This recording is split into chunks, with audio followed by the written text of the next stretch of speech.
Neymar ভক্তদের জন্য দারুণ সুখবর, চেনা ছন্দে চেনা রূপে ফিরছেন আমাদের প্রিয় তারকা।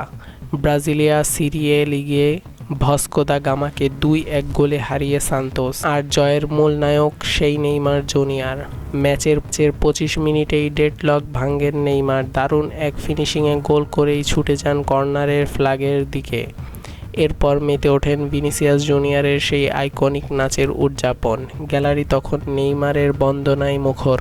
প্রথমার্ধের শেষে ভাস্কো সমতায় ফিরল, 61 মিনিটে আবারও নেইমারের ম্যাজিক। এবার গোলরক্ষককে একা পেয়ে ওপর দিয়ে দুর্দান্ত এক চিপা গোল জালে জড়ালেন তিনি।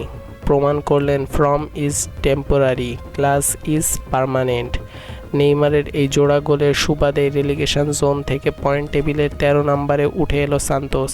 প্রিয় তারকার এই রাজকীয় প্রত্যাবর্তন আপনার কেমন লেগেছে কমেন্টে জানাবেন।